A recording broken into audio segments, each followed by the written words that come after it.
गुजरात में अहमदाबाद शहर में एक मुसलमान लड़की ने, जिसका नाम आयशा बानो था, 25 फरवरी को उसने साबरमती नदी के अंदर कूद करके जान दे दी। खुदकुशी के वाकयात हमारे मुल्क में बहुत होते हैं, बहुत से तो मीडिया में आते भी नहीं हैं, मगर ये जो खुदकुशी की आयशा बानो ने, ये खुदकुशी का वाकया पूरी दुनिया में मशहूर हो गया। अस्सलामु अलैकुम वरहमतुल्लाहि वबरकातुहू।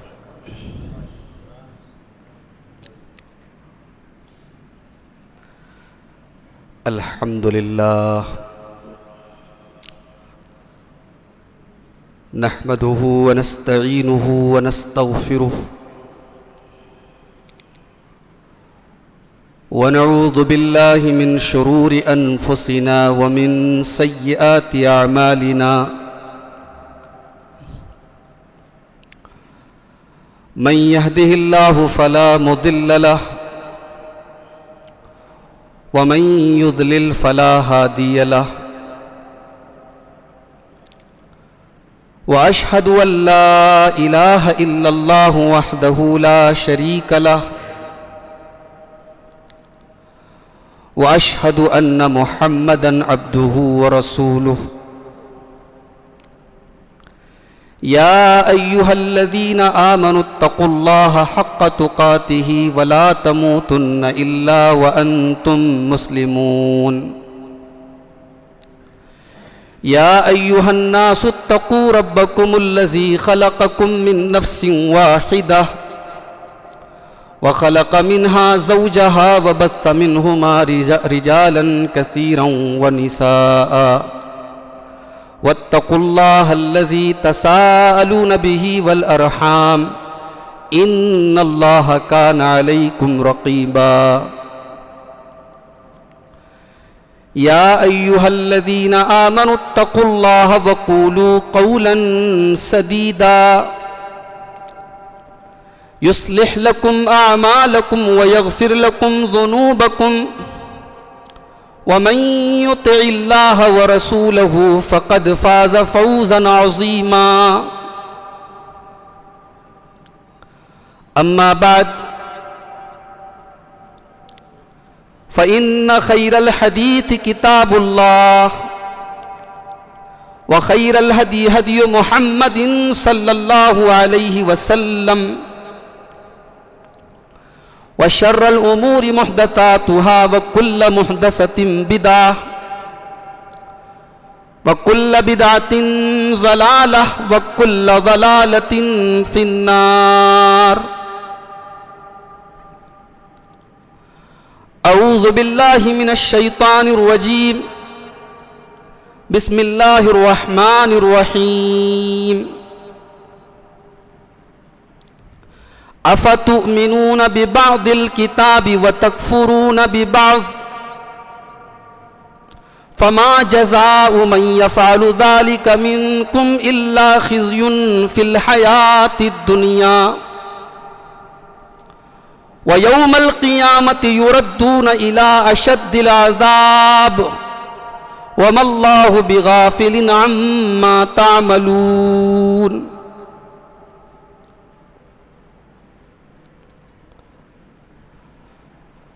मुअज़्ज़ज़ उलमाए किराम, मुहतरम बुज़ुर्गों, नौजवान साथियों, पर्दानशीन माँ और बहनों,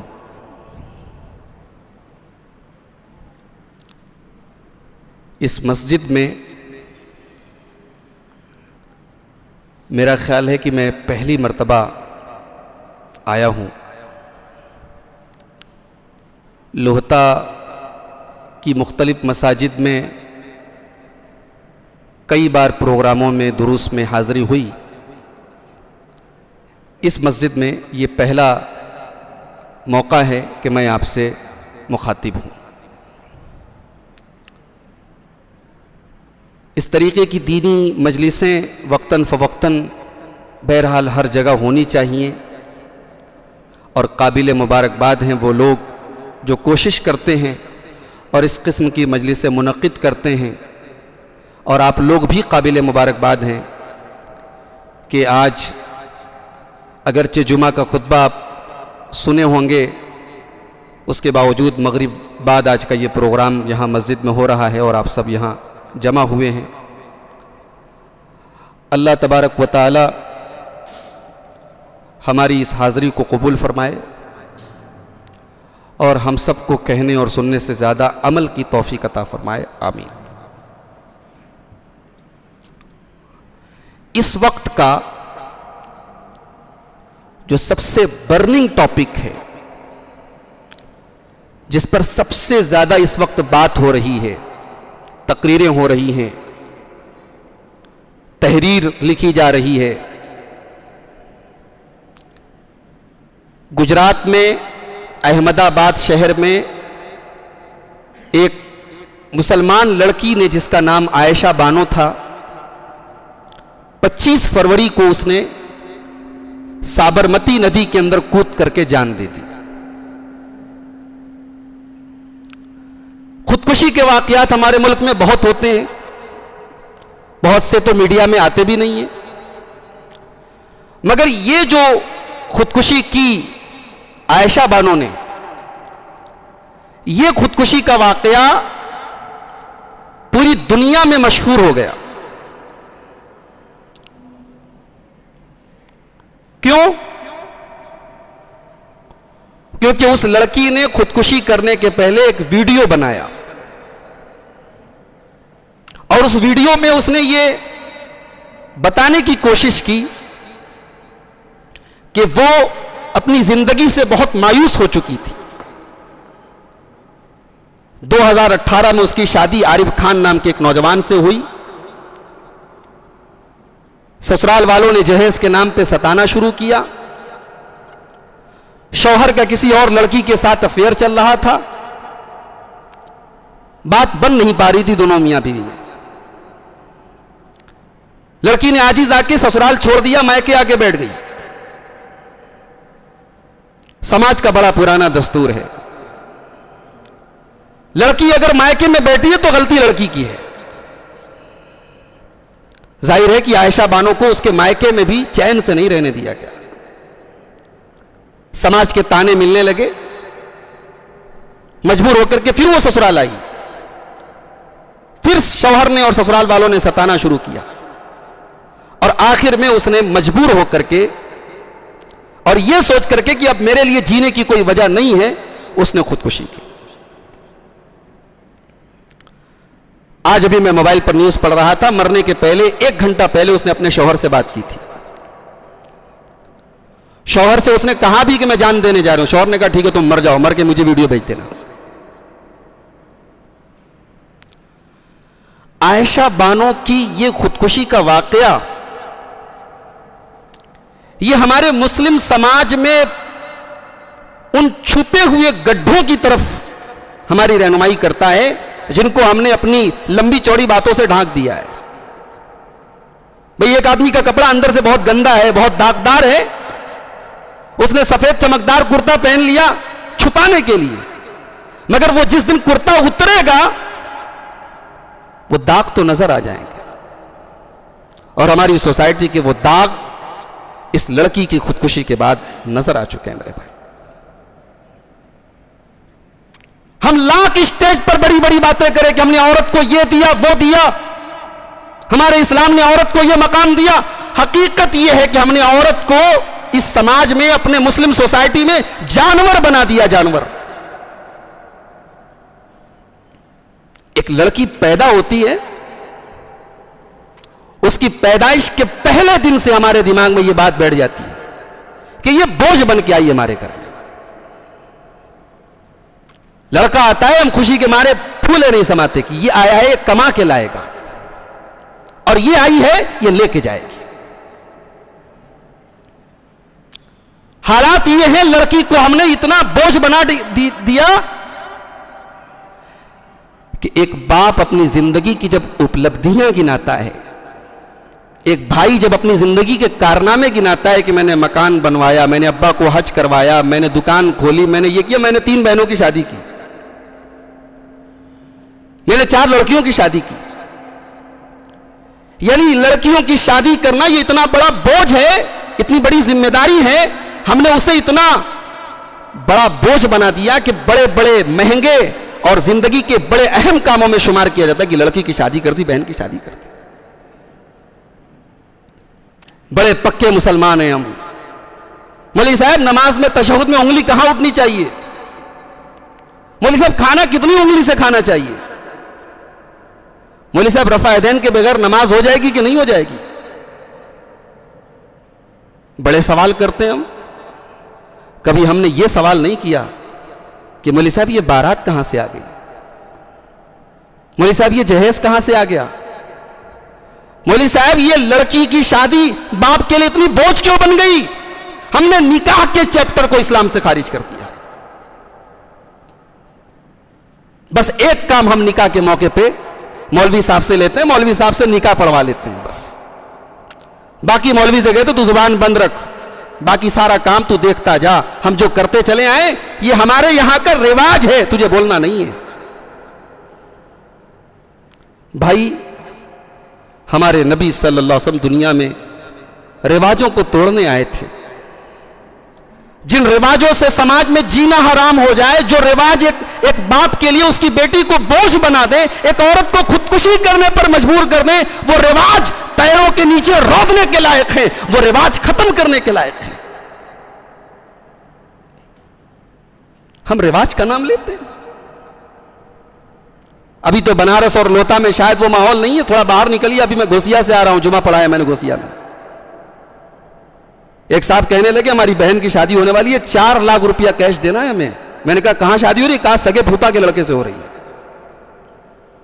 अहले हदीस है दोनों अल्हम्दुलिल्लाह, हाथ पूरा सीने पर बांधते हैं, रफ़ा यदैन पूरा कर रहे हैं, तरावी 8 रकात से ज्यादा नहीं पढ़ते।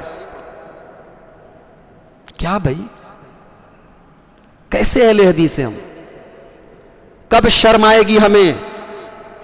और कितनी जाने लेंगे हम? पूरे हदीस के जखीरे में दिखा दो, नबी के दौर में कोई एक मिसाल दे दो कि कभी किसी गरीब सहाबी ने अपनी बेटी की शादी के लिए नबी के सामने आके ताउन की भीख मांगी हो। आज हमारे समाज में आम बात है, फलाने की लड़की की शादी है, चलो कुछ मदद कर दो। लड़की इतनी बोझ बन गई कि बाप को भीख मांगना पड़े। लड़की इतना बड़ा बोझ बन गई कि बाप बेचारा वक्त के पहले बूढ़ा हो जाए। लड़की बोझ होती तो अल्लाह अपने नबी को 4-4 बेटियां ना देता मेरे भाई। लड़की बोझ नहीं थी, लड़की को बोझ हमने बनाया है, और इतना बड़ा बोझ बना दिया हमने लड़की को। इधर लड़की पैदा होती है, उधर गवर्नमेंट की स्कीमें आ जाती हैं, बैंक वालों की स्कीमें। आपकी लड़की है क्या? मैं तो मदरसे में टीचर हूं ना, हमारे यहां आते रहते LIC वाले, मास्टर साहब आपके लड़के हैं कि लड़की? लड़की, अरे तो ये प्लान ले लीजिए, 15 साल तक इतना पैसा जमा कीजिए, 15 साल के बाद इतना पैसा मिलेगा। लड़की की शादी करना होगा ना आपको। इंसान को कल की खबर नहीं है, लेकिन लड़की की 15 साल बाद लड़की की शादी करना है, बेचारे को आज प्लानिंग करना पड़ा। गरीब आदमी कहां से इंतजाम करेगा भाई? लाखों लाने हैं उसे। समाज के ये वो मुद्दे हैं मेरे भाइयों जिन पर बात नहीं होती, या बात होती है तो सिर्फ बात होती है, अमल नहीं होता। ये बंद कर दीजिए, पंखा रहने दीजिए, इसको बंद कर दीजिए।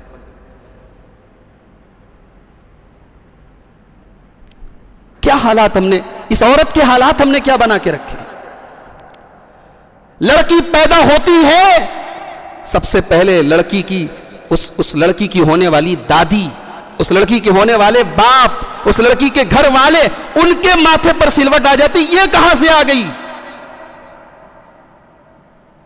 1400 साल पहले भी यही तरीका था, आज भी वही तरीका है। इंसान तरक्की कर गया, चांद पर पहुंच गया, हम 2021 में आ गए, मगर औरत के मुतालिक हमारी सोच नहीं बदली। जानते हो 1400 साल पहले औरत के बारे में सोच क्या थी? मेरे नबी के आने के पहले औरत के मुतालिक सोच क्या थी? वइज़ा बुश्शिरा अहदुहुम बिल उन्सा ज़ल्ला वजहुहु मुस्वद्दन व हुवा कज़ीम यतवारा मिनल कौमि मिन सूइ मा बुश्शिरा बिही अयुमसिकुहु अला हूनिन अम यदुस्सुहु फित्तुराब। जिस बाप के घर में लड़की पैदा होती थी उस बाप का चेहरा काला पड़ जाता था, अपनी कौम से वो अपना चेहरा छुपाया करता था, अपनी कौम को चेहरा दिखाने के काबिल नहीं बचता था। उसके सामने दो ही ऑप्शन थे, दो ही रास्ते थे, या तो बेटी की परवरिश करके समाज में जिल्लत और अपमान से, या दूसरा तरीका था अपनी बेटी को जिंदा जमीन में गाड़ दे। दौर बदल गया, लड़कियों के मुतालिक हमारी सोच नहीं बदली। कितने लोग हैं घर में बेटा भी है बेटी भी है, बेटी को कभी सीने से लगा के प्यार नहीं किया, बेटी से कभी मुस्कुरा के बात नहीं की। कितने घरों में आज भी बहुएं आखिर में खाना खाती, कहते हमारे खानदान की रिवायत है, हमारे घर की बहुएं पहले खाना, सारे मर्द खाना खा लेंगे तब हमारे घर की बहुएं खाना खाएंगे। कैसा रिवाज है मेरे भाई? आज हिंदुस्तान में एनआरसी चल रही है ना, एनआरसी की बातें हो रही, तो हम कहते भाई हिंदुस्तान में मुसलमानों के साथ बड़ा जुल्म हो रहा है, हमें दोयम दर्जे का नागरिक बनाया जा रहा है। हमने वो काम अपने घर में कर दिया, हमने अपनी घर की औरतों को दोयम दर्जे का बना दिया। वो बाद में खाना खाएं, आप पहले खाएं। क्यों भाई, आप कौन हैं? आप तोप हैं, बंदूक है, 30 मार खाएं, क्या है आप? ये सुपीरियरिटी, ये आला मकाम, ये ऊंचा मकाम कि आप पहले खाना खाएं, औरत बासी खाना खाए, ये मकाम आपको किसने दिया? मेरे नबी ने तो नहीं दिया। मेरे नबी तो अपनी बेटियों से बहुत प्यार करते थे। मेरे नबी अपनी बेटियों की आंखों में कभी आंसू नहीं देखते थे। गज़वे बद्र का मौका था, अल्लाह के नबी के बड़े दामाद हजरत अबुल आस अभी मुसलमान नहीं हुए थे, खानदान के दबाव में जंग में शामिल हो गए थे, जंग में वो भी आए थे, कैदी बनाकर लाए गए। नबी का दामाद कैदी बना के लाया गया। इस्लाम का कानून देखो, इस्लाम का इंसाफ देखो। कोई ये कहने वाला नहीं है अरे भाई ये नबी का दामाद है, इसको छोड़ दो। कैदी जंग में जितने बचे हैं पकड़े गए, सबको गिरफ्तार करके लाया गया। उसमें अबुल आस भी है, नबी के दामाद भी है। नबी की बड़ी बेटी हजरत ज़ैनब को पता चला कि मेरे शौहर मुसलमानों के साथ जंग कर रहे थे और गिरफ्तार हो गए हैं। अब मक्का वाले अपने कैदियों को छुड़ाने के लिए कुछ रकम लेकर के मदीना आए, कुछ फिदिया की रकम लेके आए कि अपने अपने कैदियों को छुड़ा लें। हजरत ज़ैनब रजी अल्लाह ताला ने अपना हार भेजा। ये वो हार था जो उनकी वालिदा हजरत खदीजा रजी अल्लाह ताला ने उनको दिया था। यह हार जब मदीने में आया और नबी की आंखों के सामने वो हार आया कि यह हार ज़ैनब ने भेजा है अबुल आस की रिहाई के लिए, नबी की आंखों में आंसू आ गए। नबी बहुत प्यार करते थे अपनी बेटियों से, बहुत प्यार करते थे अपनी बीवियों से। कहा मेरे साथियों, अगर हो सके तो यह हार मेरी बीवी खदीजा की यादगार है, इस हार को तुम वापस कर दो, मेरे दामाद को ऐसे ही छोड़ दो, ये मेरी रिक्वेस्ट है, मेरी गुजारिश है। नबी की आंख में आंसू आ जाए और सहाबा बर्दाश्त कर लें। या रसूल अल्लाह कैसी बात कर रहे हैं आप? अबुल आस को छोड़ दिया गया। वो हार देख करके नबी की आंख में आंसू आ गए। ये मेरी बेटी का हार है, ये मेरी बीवी का दिया हुआ हार है। नबी अपनी बेटियों से बहुत प्यार करते हैं। हम में से कितने लोग हैं जिन्होंने अपनी बेटियों को कभी प्यार की नजरों से देखा ही नहीं? मेरे भाई, घर में गए तो तुर्रम खां की तरह गए। घर की औरतें डर जाएं, बच्चे डर जाएं, औरतें डर जाएं, ये हमने अखलाक बना के रखा है। कितने लोग हैं जो अपनी शादीशुदा बेटियां घर में आती हैं, बस खैर सलाम दुआ हो जाए तो हो जाए, बेटियों से उससे बढ़ के कभी हंसी मजाक बातचीत नहीं। बेटियों को हमने इतना बेतकल्लुफ हो, कहते हैं हमारे घर में बेटियों से इतना नहीं बोला जाता। ये नाइंसाफियां हैं मेरे भाइयों हमारे समाज की, जो हमने औरतों के साथ की है। अल्लाह के नबी अपनी बेटी फातिमा रजी अल्लाह ताला ना जब आती थी, हदीस के अल्फाज बुखारी की रिवायत है, अल्लाह के नबी अपनी बेटी के इस्तिकबाल में खड़े हो जाते थे। भाई आप बहुत बड़े हैं, नबी से बड़े तो नहीं हो सकते ना, नबी तो कायनात में सबसे बड़े हैं, सबसे बड़े इंसान हैं। नबी ने अपने बड़े होने का एहसास अपने बच्चों को नहीं दिलाया। नबी अपनी बेटी के इस्तिकबाल के लिए खड़े होते हैं, अपनी बेटी की पेशानी चूमते हैं और अपनी कुर्सी पर अपनी बेटी को बिठाते हैं। मेरे भाइयों, हमने औरतों को बहुत नाइंसाफियां की हैं उनके साथ। वही काम हमारा बेटा करे तो कोई सजा नहीं, वही जुर्म बेटी करे तो बहुत बड़ी बड़ी सजाएं हमारे समाज में। चलो अच्छा, शादी हो गई, बहुत बड़ा बोझ हमने उतार दिया, लड़की की शादी कर दी। अब शादी हो गई लड़की की। अब मेरा जुमला गौर से सुनना, औरत की सबसे बड़ी दुश्मन औरत है। एक औरत बहू बनकर के घर में आई, ससुर को कोई शिकायत नहीं, शौहर को कोई शिकायत नहीं, देवर को कोई शिकायत नहीं, जेठ को कोई शिकायत नहीं। शिकायत शुरू हुई तो सास को हुई। अरे ये तो ऐसी है, ये तो वैसी है। अरे जैसी भी है, सब कुछ छोड़ के तेरे घर आई है। तुझसे कोई महीना तो नहीं ले रही है, कोई तो सैलरी तो नहीं दे रही है। अपने माँ बाप को, अपने घर को छोड़ के तेरे घर में बहू बन के अपनी पसंद नापसंद सब कुर्बान करके तेरे घर आई है, और तू उसमें कीड़े निकाल रही, उसमें ऐब निकाल रही है। और अल्लाह ना करे अगर शादी के बाद घर में कोई नुकसान हो जाए, कारोबार में कोई घाटा हो जाए, ये चुड़ैल है, ये डायन है, और हमारे यहां कहते टुलहीन है। कभी आपने सुना है कि कोई मर्द के बारे में सुना वो टुलहा है? मर्द नहीं होते भाई, औरतें होती हैं चुड़ैल। ये हमने औरत के साथ सलूक किया है मेरे भाई। और उसके बाद बेचारी, उसकी जान अटकी है शौहर के एक लफ्ज के ऊपर। शौहर के पता नहीं बीवी का कौन सा काम शौहर की मर्जी के खिलाफ हो जाए और शौहर तलाक तलाक तलाक कह दे, उसकी तो जिंदगी खत्म हो जाएगी। एक तलाकशुदा औरत समाज के लिए कलंक है। कोई नहीं पूछेगा गलती शौहर की थी कि गलती बीवी की थी। तलाकशुदा है, दाग लग गया, तलाक का दाग लग गया। मर्द को कुंवारी मिल जाएगी, तलाकशुदा को कोई कुंवारा नहीं मिलेगा। आयशा बानो ने खुदकुशी ऐसे ही नहीं की है मेरे भाइयों। ये खुदकुशी नहीं है, ये मर्डर है। ये मर्डर हमने और आपने, इस समाज ने मर्डर किया है। हमने हालात ऐसे पैदा किए हैं कि आज हमारी एक बहन जो है इस तरीके की, न जाने हमारी कितनी बहनें आज मर रही हैं। कुछ तो मर चुकी है, कुछ घुट घुट के मर रही हैं। इस्लाम ने जो औरत को हक दिया है, जो मकाम दिया है, मेरे नबी के दीन में औरत के साथ कोई नाइंसाफी नहीं है मेरे भाई। ये तलाक का जो तरीका, ना हमारी शादी सही है, ना हमारा तलाक सही है। मैंने जो आयत पढ़ी थी ना खुतबे मसनूना के बाद, वो आयत हमारे सुनने के लायक है, वो आयत हमारे गौर करने के लायक है, वो आयत हमारे मुंह पर थप्पड़ है। सूरह बकरा की 85 नंबर की आयत है, पहले पारे की आयत है। अफतुमिनून बिबाज़िल किताबि व तकफुरून बिबाज़, क्या तुम किताब के बाज हिस्से पर ईमान रखते हो और बाज के ऊपर नहीं रखते? क्या तुम शरीयत के एक हिस्से पर ईमान रखते हो और एक हिस्से पर ईमान नहीं रखते? और वाज़े करके बोलूं, क्या तुम नमाज के मामले में कुरान पर और हदीस पर अमल करते हो, लेकिन शादी के मामले में कुरान और हदीस पर अमल नहीं करते? लेन देन के मामले में कुरान हदीस पर अमल नहीं करते? तलाक के मामले में कुरान और हदीस पर अमल नहीं करते? अफतुमिनून बिबाज़िल किताब, क्या तुम कुरान के, किताब के, शरीयत के किसी हिस्से पर ईमान रखते हो और किसी का इनकार कर देते हो? फमा जज़ाउ मन यफ़अलु ज़ालिका मिनकुम इल्ला खिज़युन फिल हयातिद दुनिया, जो ऐसा करेगा अल्लाह का वादा है वो दुनिया में जलील होगा, वो दुनिया में जलील और रुसवा होगा।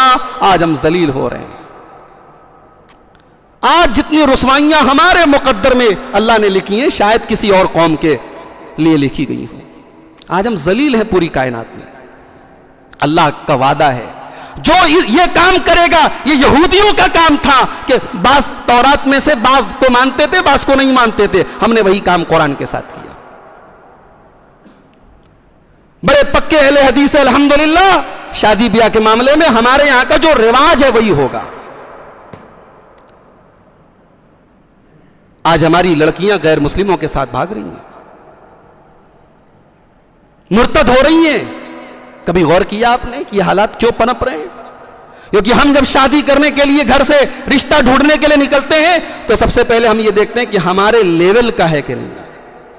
हम करोड़पति हैं तो हमारे लेवल का रिश्ता होना चाहिए, हमारी लड़की करोड़पति घर में जानी चाहिए। फिर हमारी बिरादरी के है कि नहीं, हमारे लेवल के है कि नहीं, हमारी बिरादरी के है कि नहीं, और लास्ट में देखा जाएगा हाँ भाई चलो मसलक क्या है, अकीदा क्या है, ईमान क्या है, मनहज क्या, एकदम लास्ट में देखा जाएगा। पहले तो लड़की की खूबसूरती देखी जाएगी, पैसा देखा जाएगा, बरादरी देखी जाएगी, लास्ट में दीनदारी देखी जाएगी, लड़की हो चाहे लड़का हो। ये हमारे मेयार है निकाह के टाइम, शादी के टाइम। अल्लाह के प्यारे नबी सल्लल्लाहु अलैहि वसल्लम फरमाते हैं, तुनकहुल मरातु लिअरबईन लिमालिहा वले हसबिहा वले जमालिहा वले दीनिहा फज़फर बिज़ातिद्दीन तरिबत यदाक। एक औरत की शादी की जाती है तो 4 चीजें देखी जाती हैं, माल देखा जाता है, खानदान देखा जाता है, खूबसूरती देखी जाती है और दीनदारी देखी जाती है। फज़फर बिज़ातिद्दीन, तुम दीनदार लड़की को घर में लाओ, कामयाब हो जाओगे। दीन कौन देखता है भाई? हम तो पैसा देखते हैं, माल देखते हैं और मर्द से ज्यादा औरत देखती है। भाई बहू अगर सामान को जहेज में कम लाए तो ससुर तो शायद कुछ नहीं कहेगा, शौहर बेचारा भी सब्र कर लेगा। ताना तो सबसे पहले सास देगी, ये चमाइन कहां से आ गई मेरे घर में, ये नीयत की चमाइन कहां से मेरे घर में आ गई, ये किस घर से मेरे घर में आ गई। ये सलूक हम करते हैं औरत के साथ, और फिर तलाक की 3 गोलियां चला के कभी भी रिश्ता खत्म कर सकते हैं, उसको हमेशा रिस्क पर रखते हैं। ये वो हालात हैं हमारी सोसाइटी के जिसने आज आयशा बानो को खुदकुशी के हद तक जाने पर उसको उभारा है और उसको आमादा किया है। हदीस की किताबें उठाओ, किताबुल ईमान, किताबुस सलाह, ईमान का चैप्टर, नमाज का चैप्टर, रोजे का चैप्टर, ज़कात का चैप्टर, हज का चैप्टर, ये सारे चैप्टर जहां हदीस की किताबों में मिलेंगे वहीं एक बहुत बड़ा चैप्टर आपको मिलेगा किताबुन निकाह, निकाह का चैप्टर। निकाह के बारे में नबी का तरीका क्या था। किताबुत तलाक, तलाक का चैप्टर, तलाक कैसे, नबी के जमाने में तलाक कैसे दी जाती थी। हमने ये 2 चैप्टर को अपनी जिंदगी से निकाल दिया। निकाह करेंगे अपने रिवाज के मुताबिक, तलाक देंगे अपने समाज के गंदे दस्तूर के मुताबिक। तो मेरे भाइयों, आयशा बानो की इस खुदकुशी के वाकये ने हमें बहुत कुछ सोचने पर मजबूर किया है। मरने के पहले उसने अपने माँ बाप से बात की थी, वो कॉल रिकॉर्डिंग भी इंटरनेट पर मौजूद है। बाप समझा रहा है कि बेटा चली आओ, मां कह रही है बेटी चली आओ। अच्छा, वही साबरमती नदी के से उसने फोन किया था जहां उसने खुदकुशी की थी, वहीं से कॉल हो रही थी। उसने कहा नहीं अब्बा, नहीं अम्मा, मैं मर जाऊंगी, मेरी लाश लेके जाना।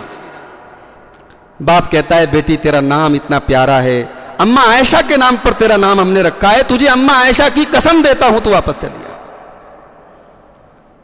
बाप को इतना भी नहीं पता, अम्मा आयशा जितना ऊंचा भी मकाम रखती हैं उनकी कसम नहीं खा सकते। जो बाप अपनी बेटी से इस अंदाज में बात कर रहा है उससे यह भी अंदाजा हो रहा है कि दीन की कितनी कमी है उस फैमिली के अंदर।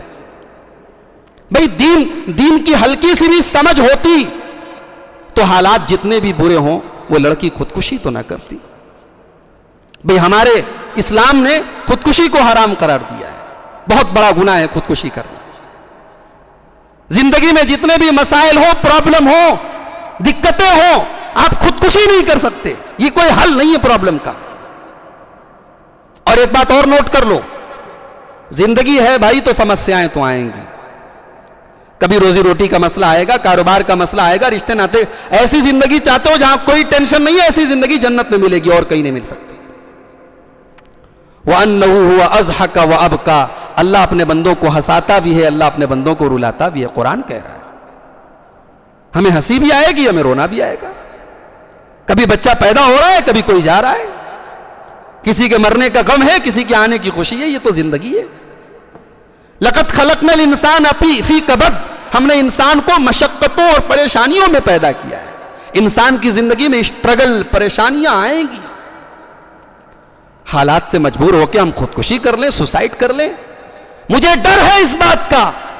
आयशा बानो की इस खुदकुशी, ये खुदकुशी उसने जो वीडियो बनाया है, ये एक हमारे नौजवान लड़कों और लड़कियों के लिए एक आइडियल न बन जाए। क्योंकि अभी आज किसी से हमारी बात हो रही थी, एक और वीडियो भी आ गया, कोई और लड़की ने भी इसी तरीके का वीडियो बनाया। अभी उसकी खुदकुशी की खबर नहीं आई, लेकिन इस तरीके का वीडियो उसने भी बनाया है।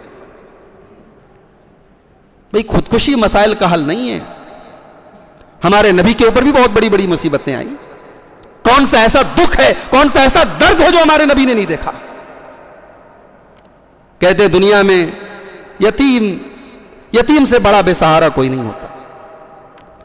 भाई जब तक हमारे मां बाप होते हैं बहुत सारी जिम्मेदारियों से आजाद होते हैं, अम्मा देख लेंगी, अब्बा देख लेंगे।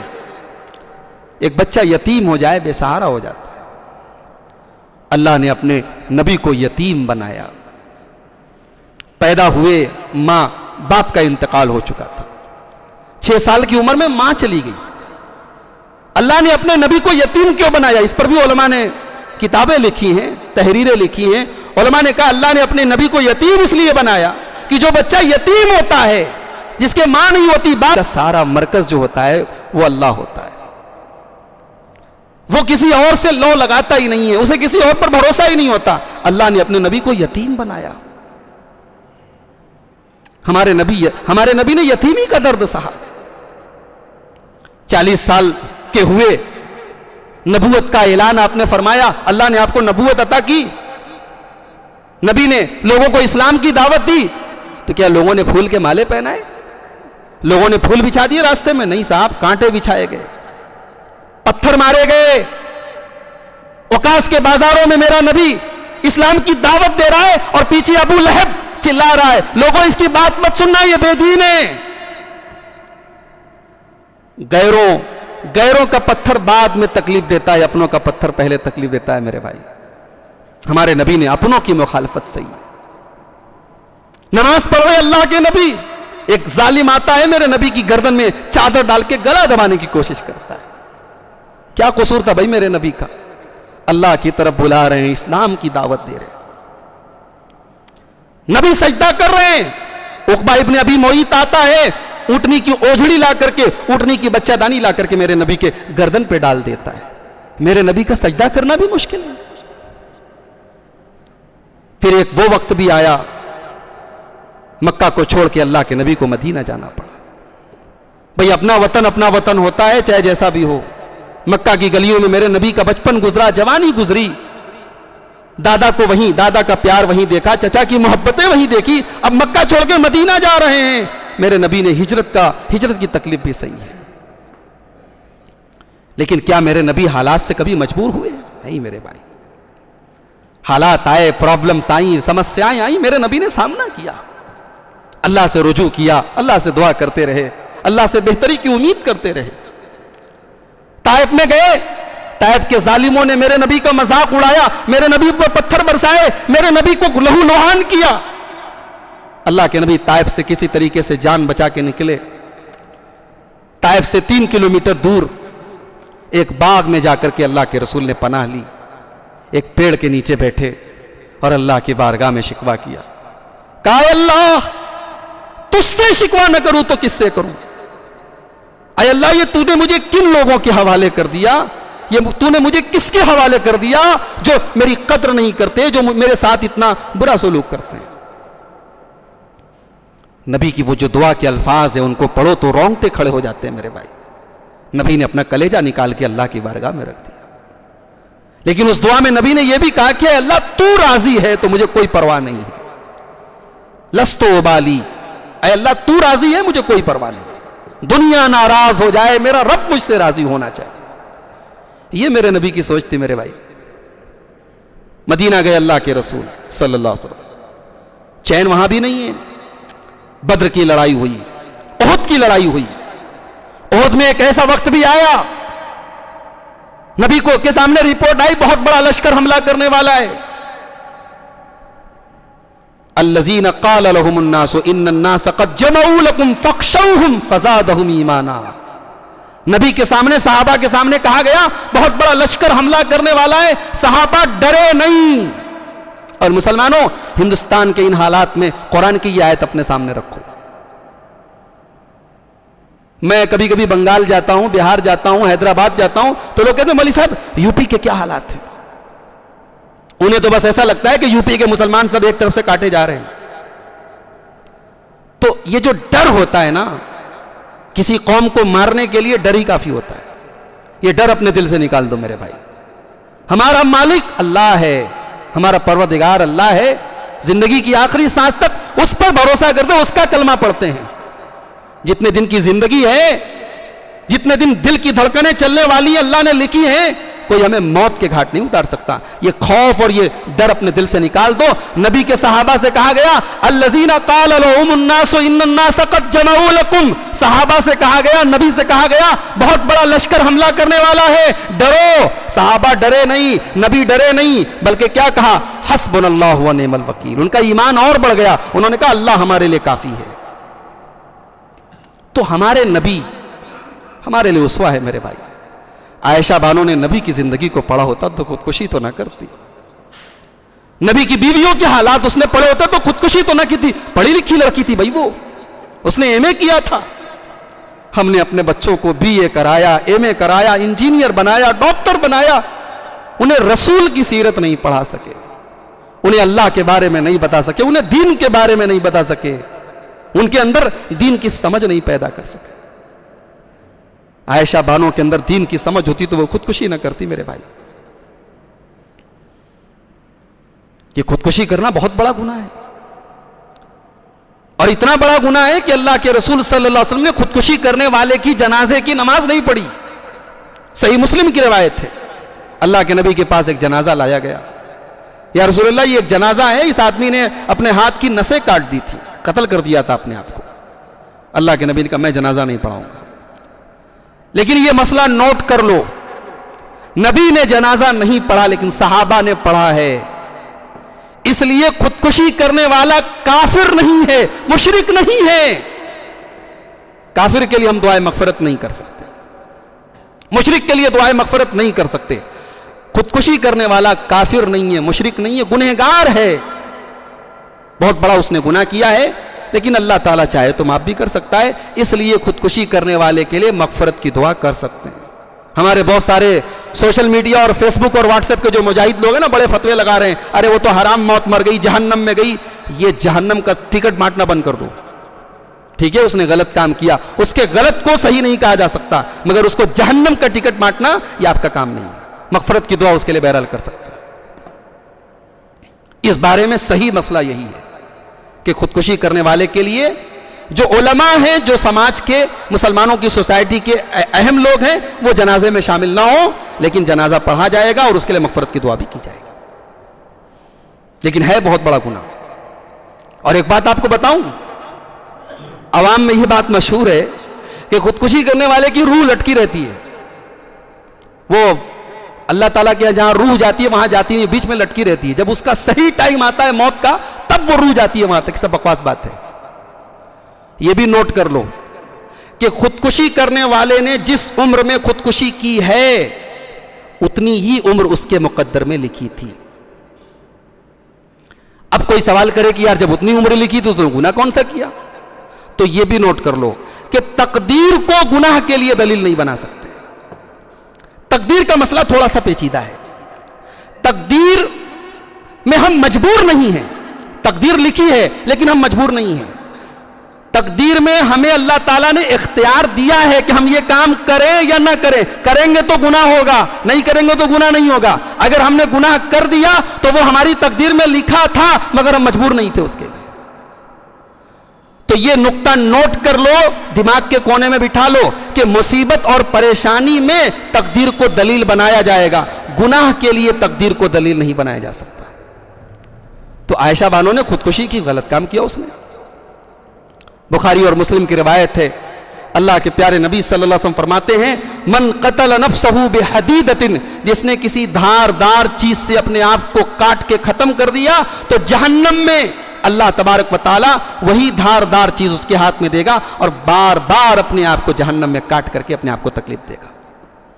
जिसने जहर पी करके खुदकुशी की, बार बार जहन्नम में उसके हाथ में जहर दिया जाएगा और वही तकलीफ जहर पीने की, और उसी तरीके से बार बार अपने आप को तकलीफ पहुंचाएगा वो जहन्नम में। वो जो हम कहते हैं ना, जैसी करनी वैसी भरनी, अल्लाह के भी सिस्टम यही है। जैसा गुनाह करेंगे अल्लाह ताला के सजा वैसी ही मिलेगी। हराम खोरों को सजा कैसी मिलेगी? पेट में अंगारे भरे जाएंगे। झूठ बोलने वालों को सजा कैसी मिलेगी? जुबानें काटी जाएंगी। ज़िनाकारों को सजा कैसी मिलेगी? एक तंदूर के अंदर होंगे और नीचे से आग आएगी जो उनकी शर्मगाहों में जाएगी और उनको वो चिल्लाएंगे, चीखेंगे, सजा मिलेगी ऐसे। तो अल्लाह के यहाँ ये उसूल है, ये कानून है कि जैसा अमल है वैसी सजा दी जाएगी। तो खुदकुशी करना मेरे भाई बहुत बड़ा गुनाह है। और सबसे बड़ी बात ये कि खुदकुशी करके कुछ हमें हासिल तो नहीं हुआ, हम और खसारे में, अल्लाह ताला अगर माफ ना करे तो खुदकुशी करने वाले की आखिरत बर्बाद होगी, दुनिया भी बर्बाद आखिरत भी बर्बाद। ये कोई फायदे का सौदा तो नहीं हुआ। तो मसाइल का हल खुदकुशी नहीं है। आयशा बानो को यह बात अगर पता होती तो शायद वो खुदकुशी ना करती। और एक आखिरी बात बयान करके बात खत्म करूंगा, वक्त ज्यादा ले रहा हूं मैं आपका, कि खुदकुशी जो है, इस खुदकुशी ने एक और चीज हमारे सामने पेश की है कि हमें अपने शादी के निजाम को सुधारने की जरूरत है। ये कब हम अपने अंदर ये गैरत पैदा करेंगे भाई कि हम ये जहेज का लेन देन खत्म करेंगे। ठीक है, अल्हम्दुलिल्लाह हमारे बनारस में, हमारे लोहता में डिमांड वाला माहौल नहीं है, लेकिन जितना है इसको भी अब खत्म करो, बस करो। एक समाज में पैगाम जाए, एक ऐसा कोई कड़ा हम कानून बनाएं अपने समाज में, अपने दस्तूर में, कि भाई लड़की के घर दावत का भी कोई एहतमाम नहीं होगा और कोई जहेज नहीं लिया जाएगा, ताकि लड़की का जो बाप है उसके दिल पर एक जो बोझ है, हमने एक बहुत बड़ा बोझ जो डाल के रखा है लड़की की शादी के मुतालिक, ये बोझ उतर जाए मेरे भाई। और साथ में एक बात मैं और कहना चाहूंगा, हमारे यहां दो बुराइयां हैं, एक तो जहेज दे रहे हैं हम, और दूसरे वरासत में लड़कियों को हिस्सा देने का रिवाज नहीं है। अगर कभी बहन ने मांग लिया तो भाई कहेगा ठीक, देख ले, तू अगर हिस्सा लेगी तो फिर तुझसे कोई रिश्ता नहीं रखेंगे। अच्छा, ये कहां लिखा है भाई कि बहन हिस्सा ले लेगी तो भाई रिश्ता नहीं रखेगा? ये कौन सी हदीस में लिखा है? भाई साहब, बाप के तरके में जैसे भाई का हक है वैसे बहन का हक है। अल्लाह ताला ने यह हक मुकर्रर किया, यह हमने और आपने नहीं किया, और अल्लाह ने कुरान में आयत नाजिल कर दी। इसमें किसी मसलक का कोई इख्तिलाफ भी नहीं है, सारे मसलक वाले इस पर मुत्तफिक हैं। लिर्रिजाल नसीबुम मिम्मा तरकल वालिदानी वल अक़रबून वलिन्निसाई नसीबुम मिम्मा तरकल वालिदानी वल अक़रबून। माँ बाप जो छोड़ के जाएं, औलाद का हक है, लड़का हो तब भी, लड़की हो तब भी।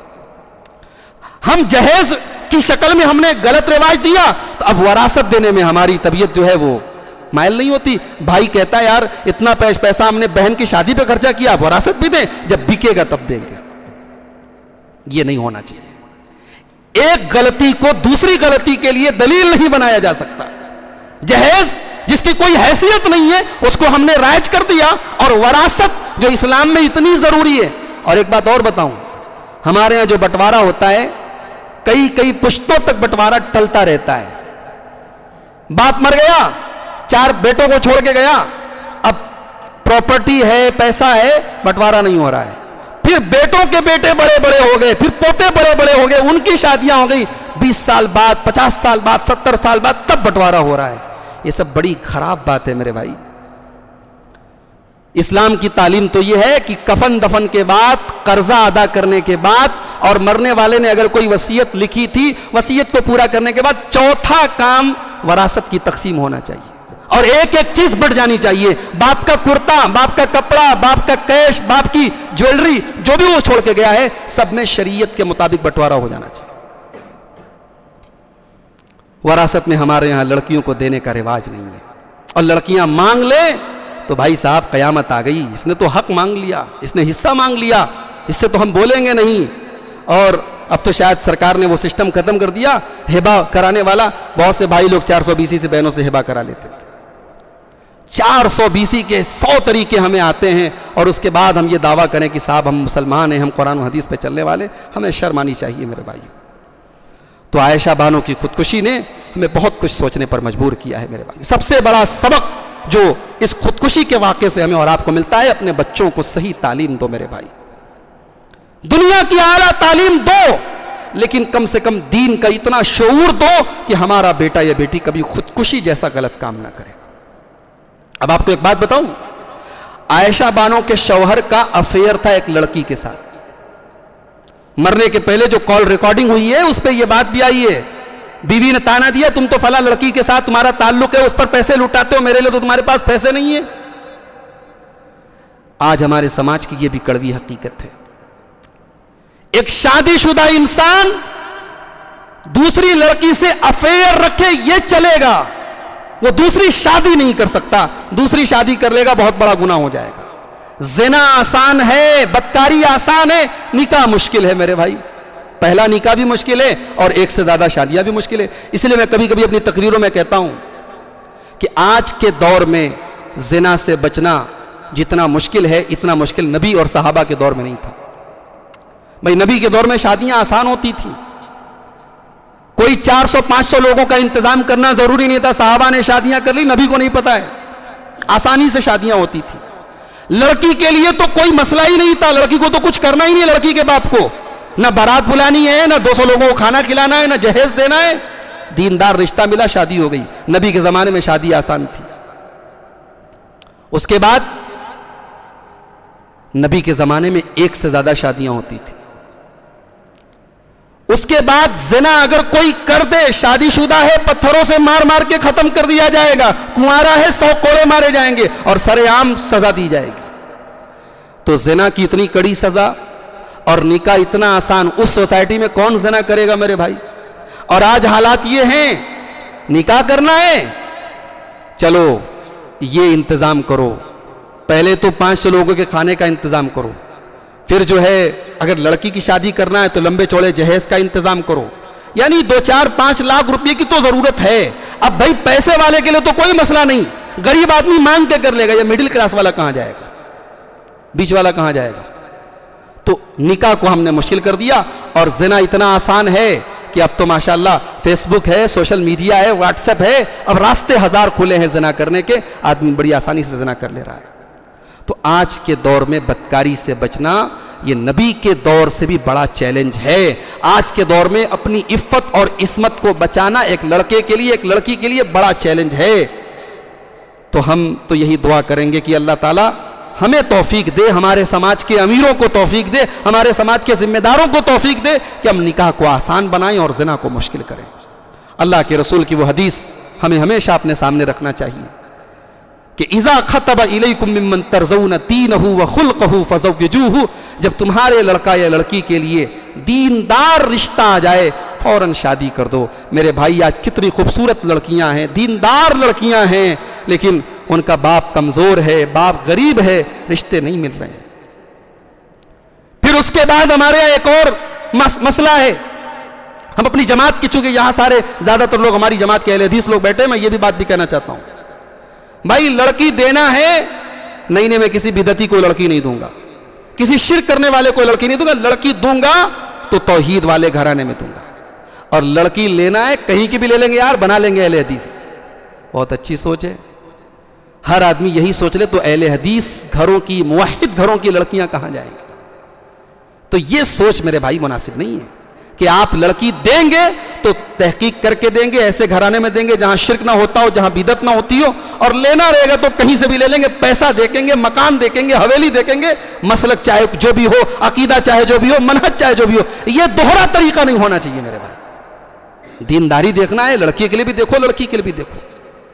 तो ये वो मसाइल हैं जिन पर हमें और आपको गौर करने की ज़रूरत है। अल्लाह से हम दुआ करते हैं रब्बुल आलमीन हमें, हमारी नौजवान नस्ल को, हमारी माँ बहनों को, सबको अल्लाह ताला दीन पर चलने की तौफीक अता फरमाए। रब्बुल आलमीन हमें अपने बच्चों को, अपनी बच्चियों को दीनी तालीम का जो जेवर है उससे आरास्ता करने की तौफीक अता फरमाए। रब्बुल आलमीन हमें निकाह में सादगी और सुन्नत के मुताबिक निकाह करने की तौफीक अता फरमाए। अल्लाह ताला इस तरीके की दीनी मजलिसों से हम सबको मुस्तफ़ीद होने की तौफीक अता फरमाए। रब्बुल आलमीन हमारे हालात पर रहम फरमाए, हमें जो बीमार हैं उनको शिफ़ाए कामिल आजिल अता फरमाए, जो कारोबार से परेशान हैं अल्लाह उनके रोज़ी रोटी में, कारोबार में बरकत नसीब फरमाए। अल्लाह हमारे मुल्क के हालात की इस्लाह कर दे। अल्लाह हमें ज़ालिमों के जुल्म से, शरीरों के शर से हम सब की हिफाजत फरमाए। आखिर में एक आपसे ऐलान करना था, मैं बनारस में जिस मोहल्ले में रहता हूँ, राजापुरा में, वहाँ हम लोग एक मस्जिद के लिए ज़मीन ले रहे हैं। 80 लाख रुपए की ज़मीन है और 50 लाख रुपये हम लोग अल्हम्दुलिल्लाह अब तक इकट्ठा कर चुके हैं। 30 लाख की रकम और इकट्ठा करनी है और रमज़ान के पहले वो ज़मीन लेनी है, क्योंकि वो ज़मीन जो है उस पर और लोगों की नज़र है और इस बात का डर है कि वो ज़मीन हाथ से न निकल जाए। और जहाँ पे वो ज़मीन मस्जिद के लिए हम लोग ले रहे हैं वहाँ बहुत दिनों से ज़रूरत भी थी मस्जिद की, वहाँ काफ़ी लोग माशाल्लाह जुड़े हुए हैं, तो मस्जिद बनने से मज़ीद इम्कान है कि और भी लोग इंशाअल्लाह वहाँ पे आएंगे। तो मैं आप सबसे अपील करता हूँ अल्लाह के उस घर के लिए, उस मस्जिद की ज़मीन के लिए आप हजरात बढ़ चढ़ कर ताउन करें। मैं रसीद अपने साथ लाया हूँ, आप जो भी ताउन करेंगे मैं मिन जुमला तमाम मुसल्लियान के नाम से एक रसीद बना दूँगा। तो इंशाअल्लाह उस मस्जिद में आप जो भी ताउन करेंगे वो क़यामत तक काम आने वाला आप सब के लिए सदक़ा जारिया है, आप उसमें बढ़ चढ़ करके हिस्सा लें। हम अपनी ख़वातीन से भी, माँ बहनों से भी गुजारिश करेंगे कि वो भी अपने हिसाब से जो भी उस मस्जिद में करना चाहें करें। अल्लाह ताला हम सबको इस मस्जिद में और इस कार्य खैर में हिस्सा लेने की तौफ़ीक़ अता फ़रमाए। आमीन व आखिर दावाना अनिल हम्दुलिल्लाहि रब्बिल आलमीन। वस्सलामु अलैकुम व रहमतुल्लाहि।